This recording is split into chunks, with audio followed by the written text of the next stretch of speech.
Now, this is the second video on transformation and reflection. So now we're going to look at the x-axis. The x-axis 2 by 2 matrix that represents a reflection in the x-axis. So it's a 2 by 2 matrix, so we're going to draw a small Cartesian plane. We're going to have this is the x-axis. Right here we have, let's say we have 1 and 0. Here let's say we had at this point we had 0, 1. Those are coordinates. All of these are coordinates. Let's say at this point we have -1 and 0. Down here we have 0 and -1. Now I'm going to go ahead and determine the matrix that represents the 2 by 2 matrix that represents the reflection in the x-axis, because sometimes in the exam the questions probably they might ask you to state the matrix that represents the reflection, state the 2 by 2 matrix that represents the reflection in the x-axis. Now if we have a reflection in the x-axis,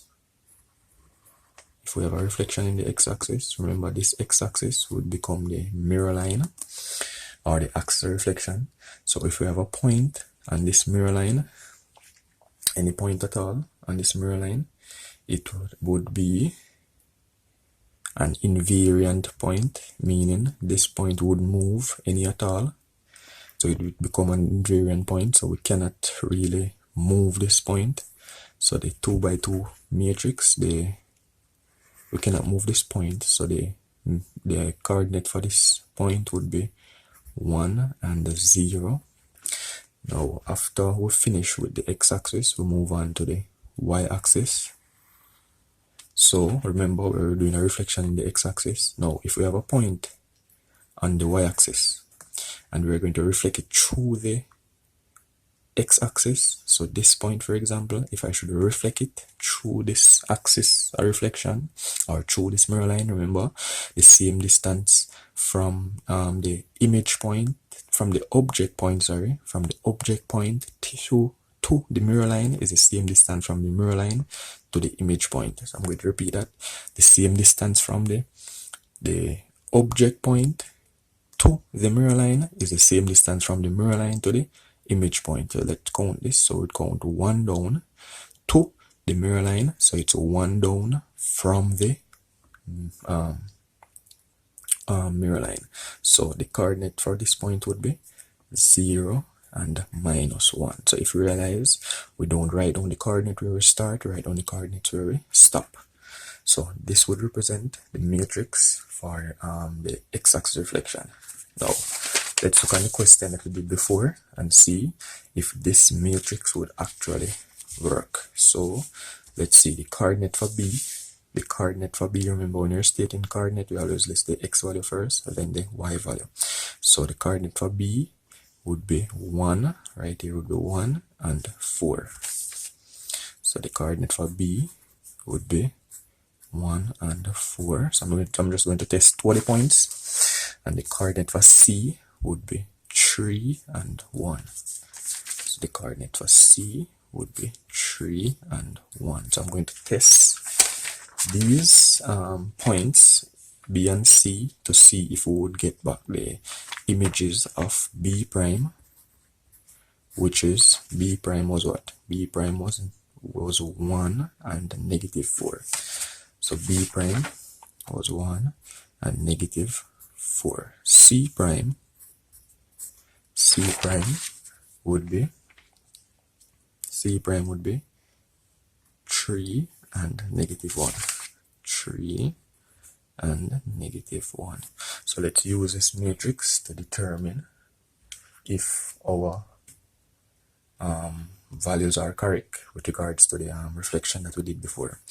Now this is the matrix that represents the reflection in the x-axis. So we're going to multiply this matrix by b to see if our result would be actually be b prime, and we're going to multiply it by c to see if our image is indeed c prime. So let's multiply. We're going to put the transformation at the beginning. So it's a transformation. This would be 1, 0, 0, minus 1. So it's transformation times the object point, which should give us the image point, which is 1 and minus 4. So when we multiply in matrix, for multiply, first row, first column. So we're dealing with a 2 by 2 matrix and a 2 by 1 matrix. What do I mean by that? 2 rows, 1, 2, 2 columns. That's for the transformation. Now the point B, we have 2 rows, 1, 2, but 1 column, 1. So whenever we multiply a 2 by 2 matrix by a 2 by 1 matrix, our result is going to be a 2 by 1 matrix. Now let's multiply first row, first column. So 1 times 1 is 1, plus 0 times 4 is 0. Then we move on to the second row, first column. So it's 0 times 1, which is 0, plus minus 1 times 4, which is minus 4. Remember, it should be equal to 1 and minus 4.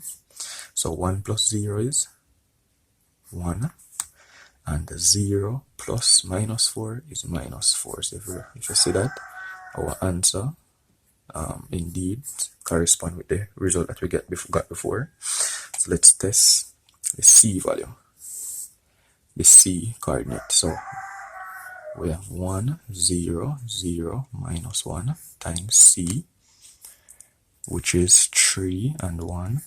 Our result should be c prime, which is 3 and minus 1. Now we're going to multiply. It's kind of dull. No, we're going to multiply first row, first column. 1 times 3, which is 3, plus 0 times 1, which is 0. Then we're going to multiply second row, first column. 0 times 3, which is 0, plus minus 1 times 1, which is minus 1. Our result should be 3 and minus 1. So 3 plus 0 is 3, 0 plus minus 1 is minus 1. So this is the matrix that represents the reflection in the x-axis. So the next video, so this is the second one, the next video we'll be looking at the matrix for the for reflection in the y-axis. Then afterwards I'm going to continue with the other reflection questions.